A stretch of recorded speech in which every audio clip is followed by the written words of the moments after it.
Hi there, my YouTube friends. Thank you so much for joining me this afternoon.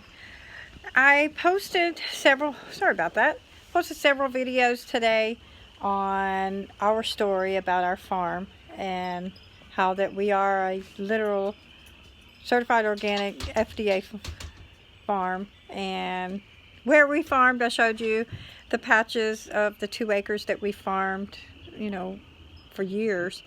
And then now about how we're moving it up behind the house to where I can actually still farm, not to grow commercially, but just to have beautiful food that I know where it came from. It's harvested at the peak time. I'm going to have just enough chickens to have eggs to provide for my family. I may do a little bit of sell at the farmers markets, but it's not going to be like anything major. But I wanted to give you a little bit of information on me and who I am and what I like to do. I've always been a homemaker. I have worked outside of the home over the years. I've been as a secretary. I had my own grooming shop where I groomed dogs when I was younger. For years I groomed dogs and was part owner in a grooming shop in Louisiana. So I kind of have a very varied, interesting life. I did raise Australian Shepherds, and I still have, my dogs are Australian Shepherd, but I raised and trained mine to be cattle dogs, to actually work out west on the big cattle ranches and to be able to work and herd 1,400 pound cows, around and do a job. I train my dogs to do a job. I never sold any of my dogs to people that lived in apartments or lived in a city, because my dogs were actually real working dogs. I have one of the oldest bloodlines there are, the Hanging Tree bloodline. That's what my dogs are out of. So they're family pets, but they have to have a job. So that's what I've done here the last 20 years. I've only raised 3 litters. All those puppies are out west on big ranches, big, huge, thousands of acres ranches, and happily doing their job. But that's enough about my dogs. Okay, some of my hobbies: I love to quilt. I do a couple of quilts a year, and I am doing one right now that is going to be gifted to a family member. So I'm really excited about that. I can't really say too much in case she sees this video, but it's going to be a really fun quilt. I love to embroidery. I do a lot of embroidery on my quilts, and I love to just do embroidery. It's kind of a mindless thing. When I'm sitting down relaxing, I can do. I love to watch you guys' YouTube videos. I've enjoyed learning YouTube. I wish now over the years I have done YouTube videos, because I have done some amazing stuff out here on my property, and I wished I had, oh my gosh, I wished I had done it years ago before now, but I didn't. So now I'm going to document everything, and then my kids can see, what I went through. And I love to cook. I cook Cajun style, Southern style, kind of a mixture of the two, and I kind of mix it up a little bit. And I love to bake. I love to bake sourdough items. I'm not one for like cakes and candies, stuff like that. I like to do things with sourdough. I like the soury, kind of tough texture of sourdough over the fluffy, soft bread type textures. So I like to bake. So I'm going to be sharing some of my recipes on my channel here, and I'll do them step by step, to where if you follow the directions, you'll be able to make the same thing.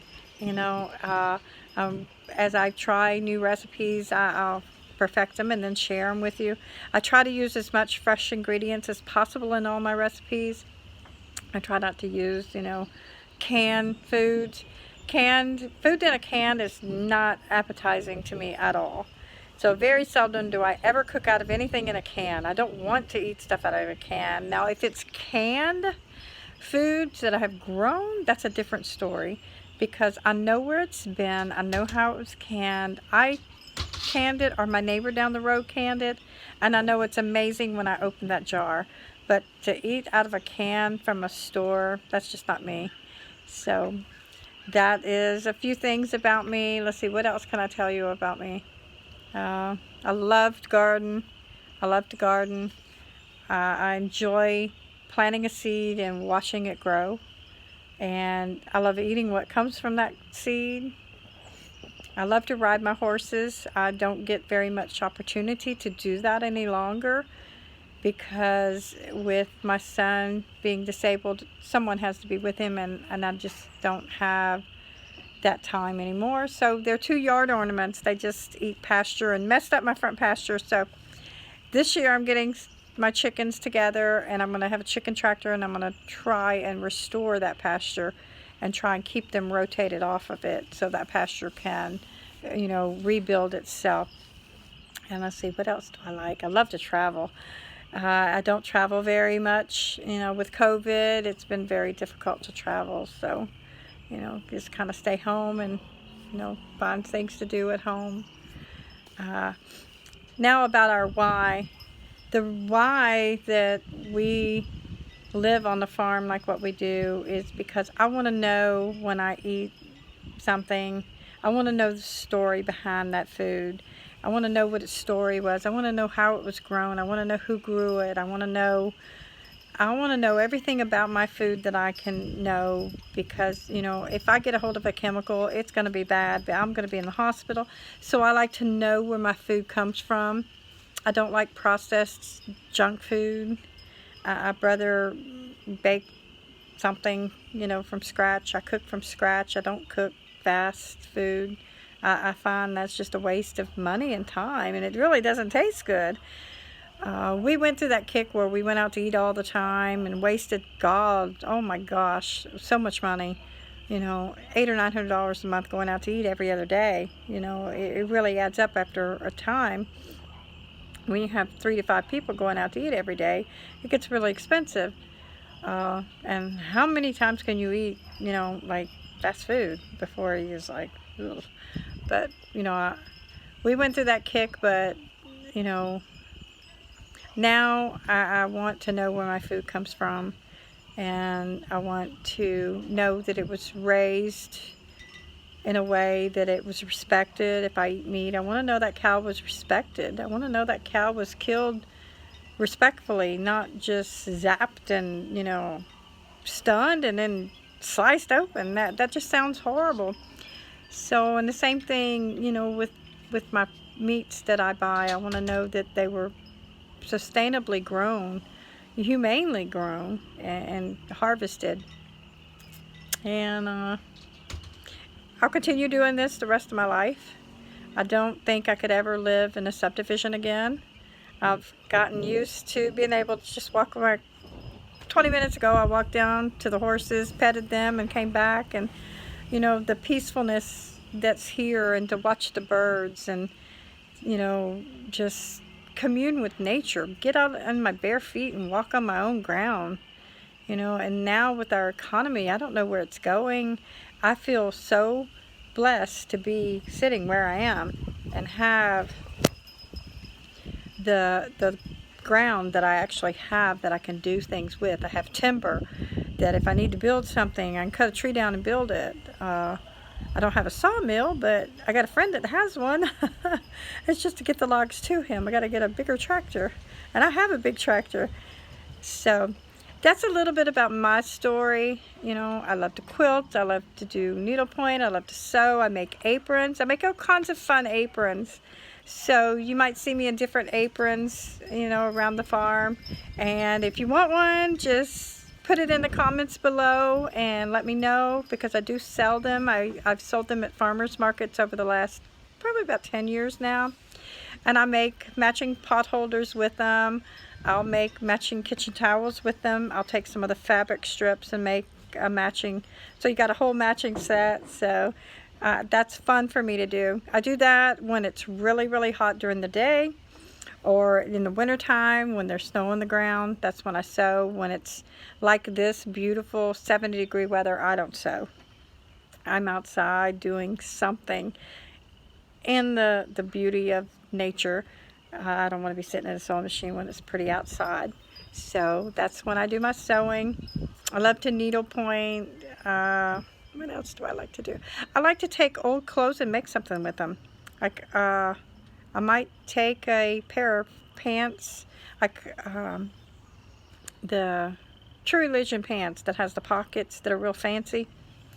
I'll take, if I find some of those, you know, secondhand, or if my daughter had it, my daughter would have a pair, and she would give them, you know, to go to Goodwill or, you know, the local thrift store, and I'd say, oh no, I want to make an apron out of it. I would cut that and make an apron with it and have the fancy little pockets, and it was always so cool. I had so many people that would ask me at the farmers markets, oh my God, where did you get that apron? You know, so I look for unusual ways to recycle things, and a lot of times my aprons are recycled, believe it or not. So nothing else, if I see a skirt that has a really pretty material, I'll cut it apart and use it as trim on things. So that's kind of like what I like to do. And let's see, what else do I like to do? Just anything outside. Just anything, even just sitting here on my front porch. I love to sit here on my front porch. My front porch, it's not very clean right now. It's cleaner than what it was an hour ago, but it's huge. My front porch is 14 by 24, I think it is, so it's very big. And I had a barbecue pit that I could can on out here, and I'd like canning too. I went through a time when I didn't want to can, but I love to can my food. Okay, that was the wind. Sorry about that. And, you know, it's a lot of work, but to sit and see what you did with the produce, it's very rewarding. And then to eat that is just like, or to give it as gifts, it's really wonderful to do that with. So I like to can. And that's pretty much it. That's enough hobbies to keep me busy for a lifetime. But that's a little bit about me and about my family, about us, and how we came to be homesteaders, farmers. I'm pretty much a farmer, homesteader. I guess the terms sometimes can be interchangeable or not. I think I probably make everybody mad when I do that, but you know, that's just who we are. You know, we're just homestead, and we grow as much of our own food as I possibly can. I try to. And I'm looking forward to this growing season and hoping the deer stay at bay and I can actually grow my garden in peace and quiet. So, and be able to do it and still watch Dusty and help move him along forward. So thank you for joining me. I know this has been a long introduction on who I am. My hair is just all over the place. But thank you for taking the time to listen. And if I have any takebacks on this, it's like, just get out there and do it. You can do it. If I can do this, I know you can. I used to love my grandparents. I lived with my grandparents, and they had a 5-acre garden. And all summer, my grandmother was in the garden. And then when she'd get done in the garden, she would go straight to the kitchen, and she'd be, you know, shelling peas, taking corn off the cob, making corn on the corn, cream corn, and then she was in the kitchen putting all that up that same day, you know. And I thought, man, I think about that now, and I'm exhausted just thinking about it. You know, after working all day, and at around 4 o'clock in the afternoon, that's when she would get to the kitchen, and she'd pick up all her stuff, and then she would start canning it, and she would start getting it ready to go in the freezer. And you know, I think about that, and I'm like, wow, you know, our grandparents, they really knew how to live off the land, and they were so much healthier than we are today. And so that's kind of, I owe all that I know to them, because they taught me so much about gardening, and just by almost osmosis, just by watching them. I should have brought my drink out.